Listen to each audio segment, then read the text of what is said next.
Grabe pawis ko. Ang init oh. Ang trippings ko, magwalis. Wala kasi si Aljon ngayon eh. Ako na magwalis dito sa garahe. Daming kalat. Paano yung mga kalat-kalat dito? Pinagkakagat ng mga aso. Dami aso rito eh. Ano tuloy? Ang kalat tuloy pagdating ko. Eh, may mga client. So, meron tayong binibirang Ford Fiesta dito, 2014. Eh, bago hatulan to ng clutch. Maganda naman yung scan niya. Green lahat. Kaso, palyado yung takbo. So, ang kwento, nagpa-ano raw siya sa Ford mismo, nagpa-warranty ng TCM. So, sinalpak yung TCM, tingin ko di pinrogram eh.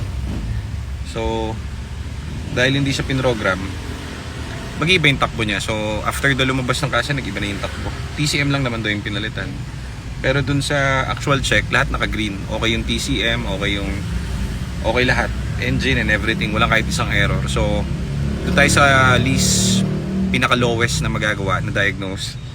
Eh, i-recalibrate natin yung, or program natin yung tranny muna. Hindi ko pa na test drive eh. Si Joseph kasi may ginagawa dito. EcoSport din. Ito naman, shift engage. Naka-stuck yung shift port A, so ayaw pumasok. Kaso yung may-ari, medyo on a budget.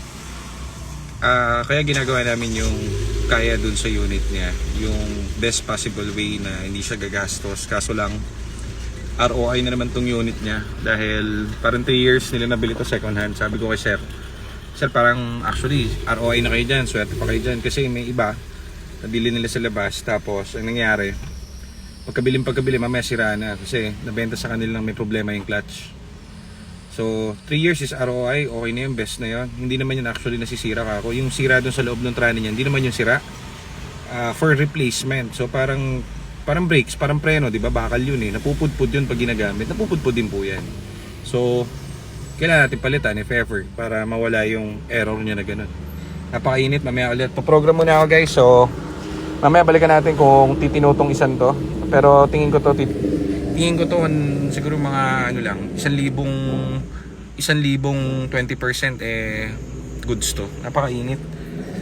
Yung next na garahe namin guys, parang SM. Dahil puro OFW yung bumibili sa amin. Ang plano ko, isang garahe pa na malaki, high ceiling, tapos may mini office, may waiting dun sa mga clients para pwede sila magantay, air condition 24/7, may guard, may kennel, may bomb squad. Ano pa ba? Pwede ilagay doon para sa mga tropa nating OFW. Siguro bahay aliwan sa gilid doon. Sa gilid may spa, sa gilid may karaoke. So lahat kumpleto yan. So meron tayong mga promo code na gagawin doon. Abangan nyo yan pagka nakakuha pa kayo isang garahe. Abangan nyo yan guys. Mag-enjoy kayo.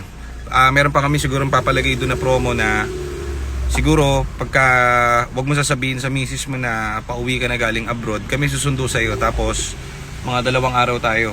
2 araw tayong magpa-party. Champagne, kahit ano, marami, di ba? Kami susundo sa inyo, tapos i-drop down ka na. Bumili ka ng unit sa amin after, da-drop down ka namin dun sa bahay nyo. Hagis ka namin dun bigla, paglasing ka. Parang gano'n ang gusto kong mangyari. So, may marami tayong package na ganyan, abangan nyo. So, ito ulit yung piyesa na ginagawa natin. Na-reprogram na natin, update na natin yung TCM, pati yung PCM nya. Okay lahat. Tapos, mataas pa yung sukat ng clutch, so goods. Pumasok, 1 click lang. So, hindi nito kailangan overhaul ng tranny. Goods pa to. So, test drive na lang natin ngayon. Tignan natin kung anong kanyang takbo. So, rameta ulit tayo para sa test drive. Mainam, maganda, ito ng problem. Goods na to, release natin ito may share. So, nag-walking lang to si Sir, Ford Fiesta 2014. Di yata nakalimutan niya yata ang i-program sa Ford ito nung pinalitan ng TCM, like I've said. Smoothing ride niya ngayon, ganda na shifting. So, okay na siguro ito, wala nang problem. Wala namang code to eh. Mali lang talaga yung shifting nung una. So, ayos. Gagamit na nung may-ari ito ng maayos. Yan. Nice one. Walang binigay na problem.